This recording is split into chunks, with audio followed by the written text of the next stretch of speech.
So these are my disclosures over the last 3 years. We've been lucky to get some grants into the university to conduct research into myositis, including a clinical trial. I work at Salford Royal Hospital, which is a large teaching hospital within the northwest of England, and we accept referrals from all over the region and all over the country.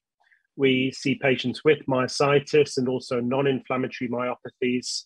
I work closely with some neurology colleagues as we get many patients with a wide differential diagnosis of a raised CK.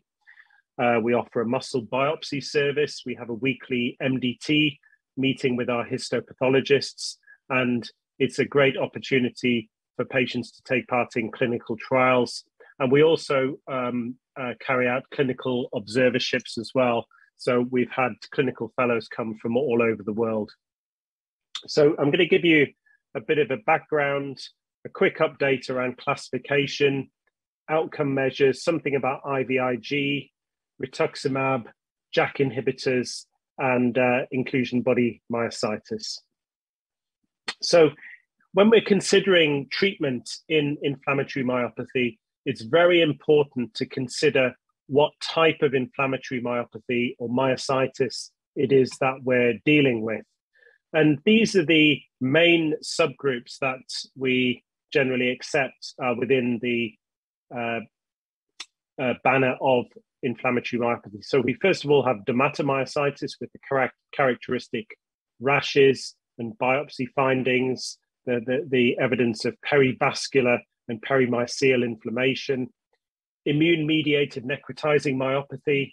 So these are patients with SRP or HMGCR antibodies, predominance of necrotic fibers, macrophages, often resistant to steroid treatment. Inclusion body myositis, usually present over the age of 50, 60 years old. We see the classic polymyositis type picture on muscle biopsies with HLA class 1 upregulation and T cells surrounding and invading non-necrotic muscle fibers. And then what we previously would have called polymyositis, along with overlap syndromes, patients with other CTDs, and then antisynthetase syndrome, where patients get one or more of myositis, mechanics hands, Raynaud's, arthritis, and interstitial lung disease. Now, the classification of myositis can also be made according to the antibody subtype. And there's so many antibodies now, it's getting harder to remember the different ones and what they're associated with. But very broadly speaking, this is what Olivia Benveniste has done. And on the right side, we have the dermatomyositis antibodies. At the bottom, immune-mediated necrotizing myopathy. On the left, inclusion body myositis. And on the top, patients with overlap disease. And this includes the patients with the antisynthetase antibodies. So the issues here are we're dealing with a rare disease that even rheumatologists don't see very much of. It's heterogeneous, there's different subtypes, and we're having to use high doses of steroids. And dependence of steroids is a common feature in our patients. They end up on steroids for a number of years afterwards. And despite using immunosuppressives, they often have refractory disease. Now, what is actually approved for use in myositis? We've got IVIG and azathioprine approved in Europe, but these drugs aren't specifically licensed for myositis. So there's a big unmet need for this patient group. This is a quick aid memoir as to how we actually treat myositis. We will use prednisolone up to 1 milligram per kilogram. It's usually 0.5 to 1 milligram per kilogram, and IV methylprednisolone in severe cases. And if the patient's proving steroid resistant, IVIG or cyclophosphamide. And in the case of interstitial lung disease, we can consider tacrolimus or even plasma exchange in severe cases, and starting a DMARD as quickly as possible. Now, for the maintenance of remission, we're trying to reduce the steroids down, continuing with the DMARD. We're allowed to use rituximab and abatacept here in England. Occasionally, we may need to use IVIG maintenance. And of course, physiotherapy is a critical component. And there's specific clinical scenarios where we need to consider what to do. So IMNM, we mentioned before, the steroid resistance, ILD, using drugs such as cyclophosphamide, rituximab at an early stage, plasma exchange, tacro, various treatments for skin, Raynaud's, and screening for cancer. So in Salford Royal Hospital, this slide is slightly out of date. We've got 39 patients on rituximab at the moment for myositis. We did a quick check of these patients, and the majority were female, most Caucasian. The average onset was 43, which is actually lower than the normal average age of onset in myositis, which is about 55, 56. And the average age at initial rituximab treatment was 49 years. And the majority of these patients had dermatomyositis, and then about a quarter had anti-synthetase syndrome. And looking at the antibody frequencies, we've got the breakdown here. And Jo1 is most frequent. We've got one patient who's actually had 9 cycles of rituximab now. And what we've also established is that there's a true steroid sparing effect of these patients. So 6 to 12 months after receiving rituximab, we can see that the mean prednisolone dose has almost halved. Now, I just want to talk to you about the interferon signature, and you'll be all aware of the importance of the type 1 interferon signature in lupus. And it's also very important in dermatomyositis, and muscle fibers express interferon-inducible proteins. And we know that the levels of the interferon signature, as illustrated on this bar chart, are higher in patients with dermatomyositis compared to other types of myositis, polymyositis or IBM. Interestingly, in anti-synthetase syndrome, there appears to be a type 2 interferon signature.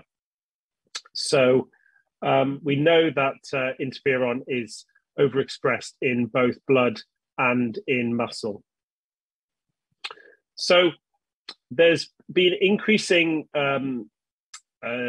interest in the use of JAK inhibition, which targets, amongst other things, the type 1 interferons.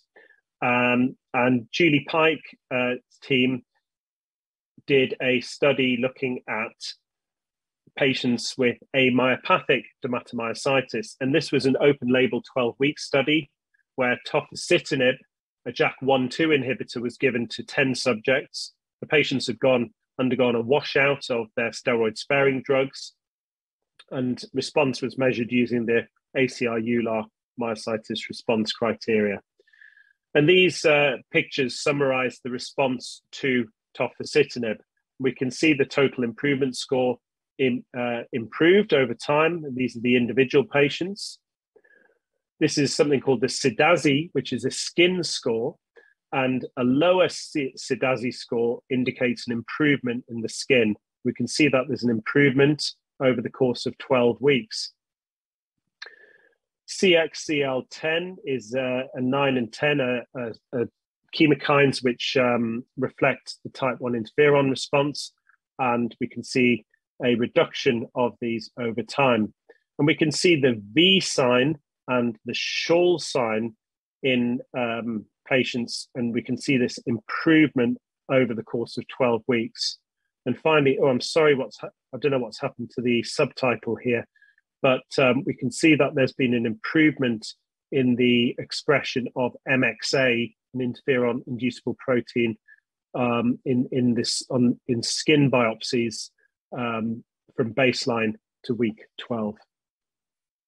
So again, I don't know what's happened to my text here, but the study shows an efficacy using a validated response criteria in refractory dermatomyositis. And this is a study on blood, skin, and muscle tissue, exploring the mechanisms of tofacitinib. So I don't know, I'm not aware of what the rules are in Saudi for the use of IVIG and what sort of access you have to this drug.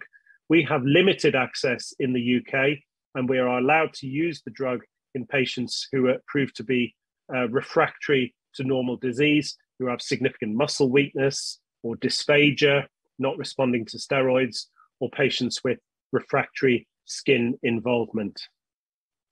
Now, Rohit Agarwal presented an updated study of IVIG at the ACR in 2020. And this was a large randomized controlled study of IVIG in patients with dermatomyositis. And there was a lead-in time, there was a double-blind placebo phase for 16 weeks, and then an open-label extension period from week 16 to week 40.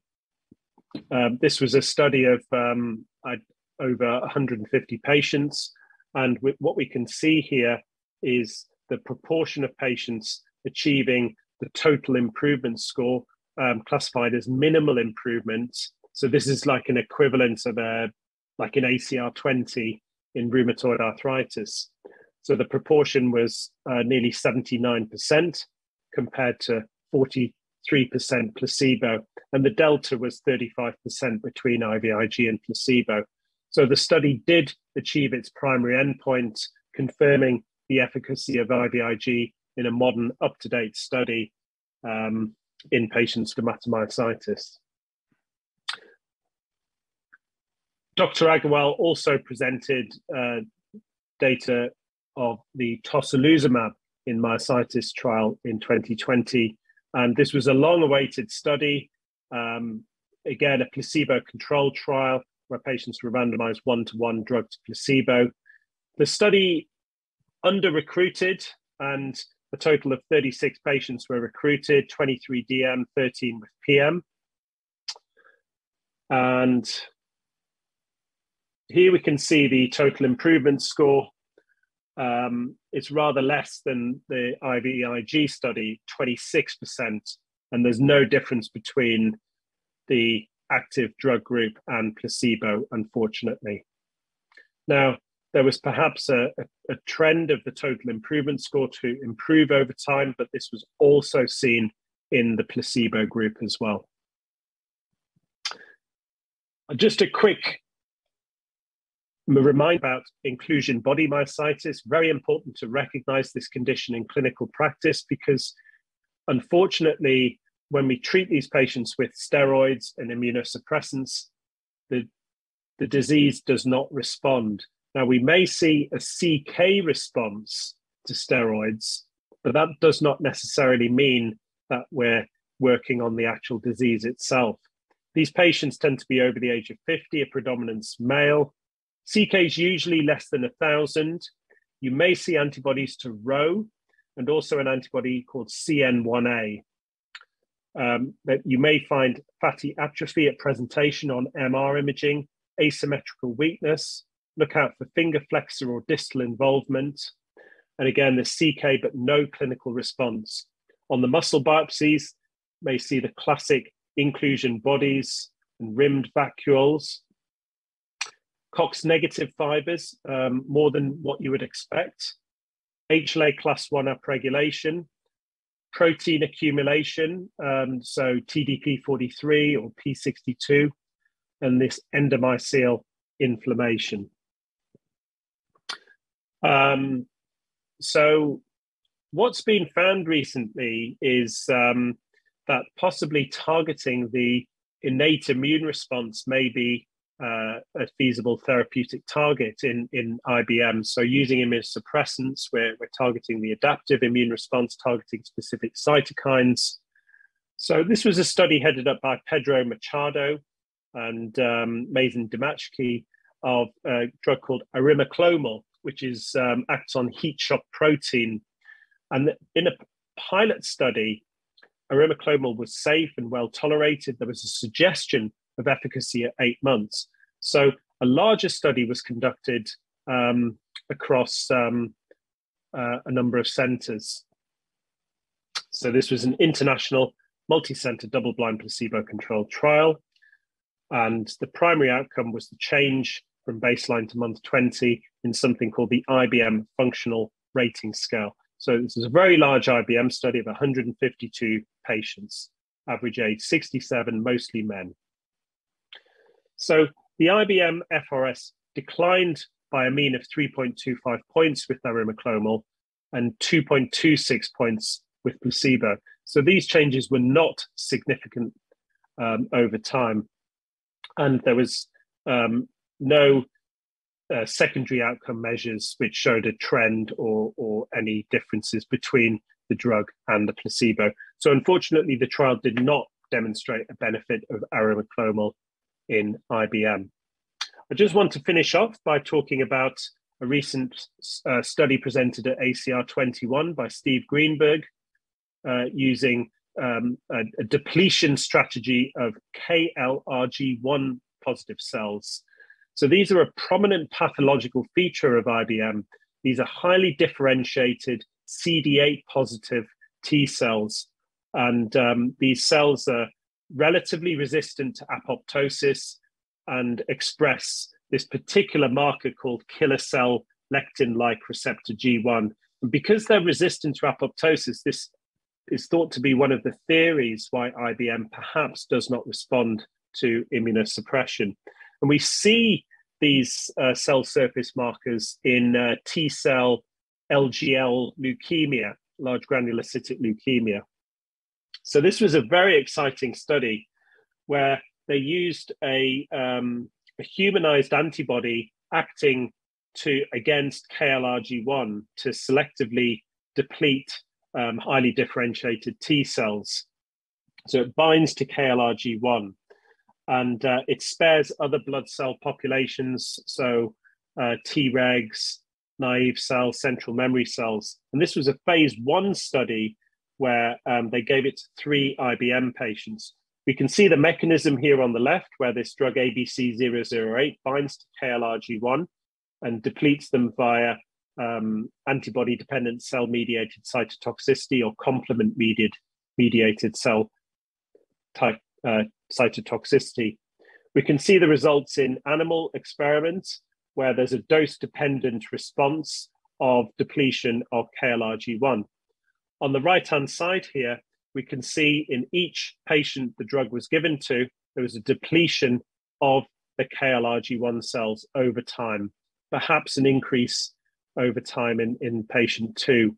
And then, although the study was not powered to show any clinical changes, we can see a number of improvements in various clinical parameters.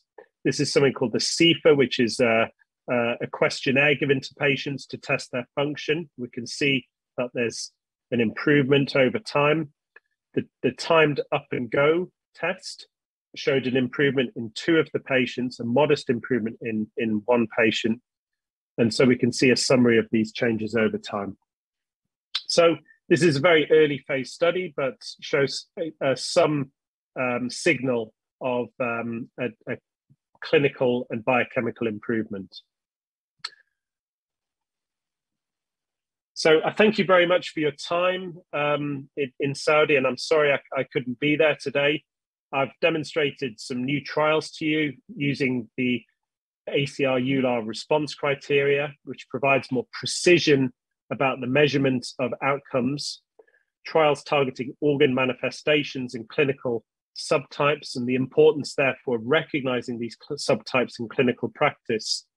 There's some real-life data to prove rituximab really is working, reinforcing the evidence for IVIG, a possible role for JAK inhibition, and targeting KLRG1 cells in IBM. Thank you very much.